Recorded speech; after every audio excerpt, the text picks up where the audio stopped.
Hello student. आज हम लोग फॉर्मूलेस पढ़ने जा रहे हैं। कुछ 2D शेप्स हैं जिनके फॉर्मूले हम लोग इस वीडियो में पढ़ेंगे।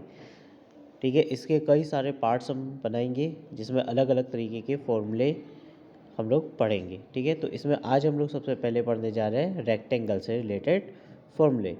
ये फॉर्मूले standard 5th 6th 7th 8th 9 10 इन सभी बच्चों के लिए देखा जाए तो ज़रूरी है। ओके, तो चलिए हम लोग स्टार्ट करते हैं वीडियो को।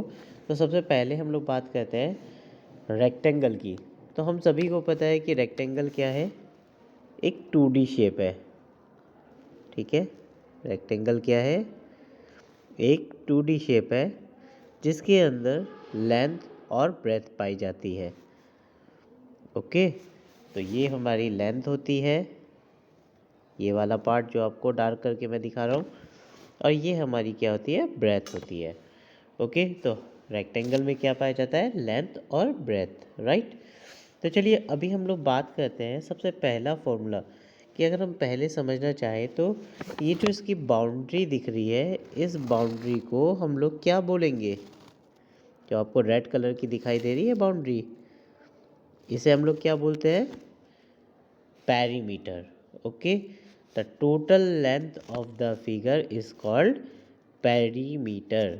ओके, तो जो भी हमारे पास फिगर है उसकी जितनी भी बाउंड्रीज़ है, वो बाउंड्रीज़ का अगर हम सम कर देते हैं तो हमें क्या मिल जाएगा, पेरीमीटर मिल जाएगा। ओके, तो स्टूडेंट अगर हम यहाँ से देखें तो एक सिंपली फॉर्मूला हमारा पेरीमीटर का बन सकता है। तो चलिए लिख लेते हैं, पेरीमीटर ऑफ रेक्टेंगल। तो पेरीमीटर ऑफ रेक्टेंगल क्या हो जाएगा हमारा, अगर हम सही से देखें तो L plus B plus L plus B, क्योंकि ये भी तो L है और ये भी हमारा क्या है, B है। ओके, तो अब अगर हम यहाँ से देखें तो हमारा फॉर्मूले में L कितने हैं, 2L है। तो इसे हम क्या लिख सकते हैं, 2L प्लस 2B। अब इसे और शॉर्ट कर देते हैं, तो इन दोनों में देखा जाए तो 2 दोनों में पाया गया है, इसलिए इसे हम कॉमन निकाल लेते हैं।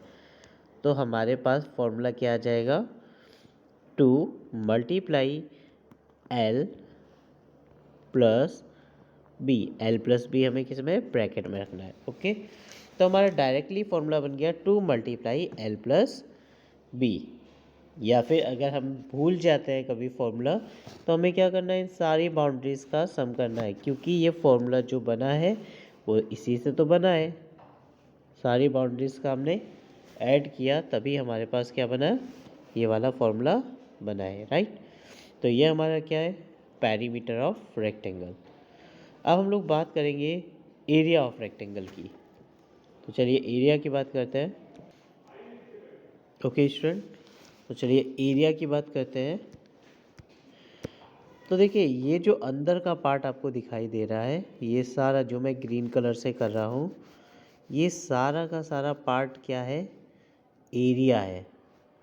तो एरिया जो होता है वो बाउंड्रीज के अंदर का जो भी पार्ट है, that is called area.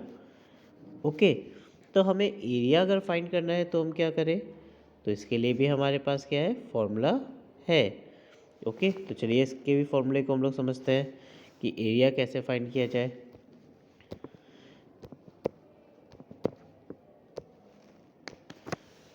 Okay student, तो चलिए एरिया की बात करते हैं।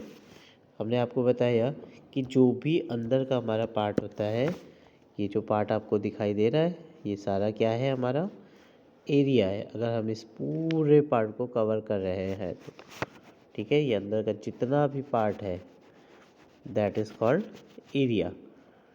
ठीक है, तो चलिए इसका भी हमें पता करना है कि हम एरिया कैसे फाइंड करें। ओके स्टूडेंट, तो एरिया का भी हमारे पास सिंपल सा फॉर्मूला है, एरिया ऑफ रेक्टेंगल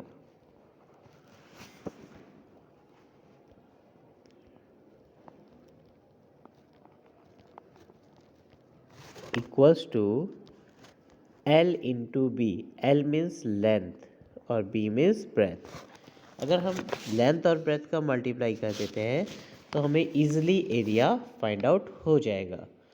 ओके, अब कभी कभी स्टूडेंट क्वेश्चंस जो आपके पास आते हैं उसमें आपको एरिया नहीं पूछते हैं, लेंथ पूछते हैं, ब्रेथ पूछते हैं, और सामने आपको क्या गिवन देते हैं, एरिया गिवन देते हैं कि कोई फिगर है जिसका एरिया मान लो कि 10 है, ठीक है, और उसकी लेंथ है 5 है, तो अब उसका ब्रेथ कितना होगा। तो इस तरीके के क्वेश्चंस में जब आपको एरिया गिवन हो और ब्रेथ पूछी जाए या लेंथ पूछी जाए तो हमारा क्या फॉर्मूला बनेगा, तो ये भी हम समझ लेते हैं। तो फॉर्मूला बन जाता है, अगर सपोज करिए लेंथ पूछिए आपसे तो हमारा फॉर्मूला बनेगा लेंथ ऑफ रेक्टेंगल। ओके, तो लेंथ ऑफ रेक्टेंगल क्या हो जाएगा हमारा, एरिया अपॉन ब्रेथ। ओके, तो जब आपको इस तरीके का क्वेश्चन पूछा जाएगा तो उसमें आपको एरिया और ब्रेथ ये दो चीज़ें गिवन होंगी, तभी आपसे वो लेंथ पूछेगा। अब अगर मान लीजिए कि क्वेश्चन में आपको ब्रेथ दिया हो तो आपका डायरेक्टली ब्रेथ का फॉर्मूला बन जाएगा, ठीक है, तो आपको इसमें कोई भी परेशान होने की ज़रूरत नहीं है, ठीक है, आप इजीली कर सकते हैं। तो चलिए हम बताते हैं आपको। ब्रेथ अगर फाइंड आउट करनी, जैसे हमें लेंथ फाइंड आउट करनी थी तो हमने लेंथ ऑफ रेक्टेंगल लिखा। अब सपोज करिए कि हमें ब्रेथ फाइंड करनी है तो हम क्या करें, ठीक है, तो हम ब्रेथ फाइंड करने के लिए हम क्या करेंगे, लिखेंगे ब्रेथ ऑफ रेक्टेंगल। क्या लिखेंगे, ब्रेथ ऑफ रेक्टेंगल। तो बस आपके फॉर्मूले में जहाँ पे लेंथ थी, जहाँ ब्रेथ थी उस समय पहले वाले फॉर्मूले में, वहाँ पे क्या आ जाएगा, लेंथ आ जाएगी। ओके, तो एरिया अपॉन लेंथ। तो ये हमारे फॉर्मूले हो गए एरिया रिलेटेड। ओके, जब आपको एरिया पूछा हो तो आप डायरेक्टली L इंटू बी करेंगे, फिर आपको अगर ब्रेथ पूछी हो तो एरिया अपॉन लेंथ करेंगे, और अगर आपको लेंथ पूछी हो तो क्या करेंगे, तब हम लोग क्या करेंगे, एरिया अपॉन ब्रेथ करेंगे, अगर हमसे लेंथ पूछी है और एरिया गिवन हो तो, राइट। अब कभी कभी क्या होता है कि हमें पेरीमीटर गिवन होता है और हमसे पूछ लेते हैं कि भाई लेंथ बताइए, ब्रेथ बताइए। ओके, तब क्या करें, तो चलिए वो भी करते हैं। ओके स्टूडेंट, तो हम लोगों ने पहले भी इस वाले एरिया से पहले हम लोगों ने पेरीमीटर की बात करी हुई है। तो पेरीमीटर ऑफ रेक्टेंगल हमने पढ़ा है कि 2 multiply L plus B bracket में, राइट, ये पढ़ा है हमने। अब सपोज करिए कि क्वेश्चन में आपको पेरीमीटर गिवन हो और आपसे लेंथ पूछ ले तो आप कैसे फाइंड करेंगे, तो आप क्या करेंगे, पेरीमीटर को 2 से डिवाइड कर देंगे, तो हमारा क्या हो गया, P/2, और जो आंसर आएगा उसमें से क्या करेंगे, हम ब्रेथ को माइनस कर देंगे, ठीक है। तो हमें क्या करना है, perimeter divide 2 minus breadth. Okay, चलिए अभी नेक्स्ट समझते हैं। चलिए ओके स्टूडेंट, तो समझ में आ गया होगा कि अगर आपको लेंथ फाइंड करनी है और पेरीमीटर गिवन हो तो हम कैसे फाइंड करेंगे। सेम क्वेश्चन, सेम प्रोसेस हमारा ब्रेथ निकालने में। तो आपको क्या, ब्रेथ पूछी जाएगी और आपको पेरीमीटर गिवन होगा, तो आप क्या करेंगे, पेरीमीटर डिवाइडेड बाय 2 कर देंगे, और उसमें से क्या माइनस करेंगे, लेंथ माइनस करनी पड़ेगी क्योंकि ब्रेथ तो हमसे पूछी गई है, राइट। तो P/2 यानी perimeter divided by 2 minus length. तो इस तरह से हम लोग ईजिली पेरीमीटर और एरिया के क्वेश्चन कर सकते हैं। ओके, तो यहाँ पे हम लोग हमारी वीडियो फिनिश करते हैं। नेक्स्ट वीडियो में हम लोग स्क्वायर और अदर 2D शेप्स के बारे में बात करेंगे। Okay, thank you.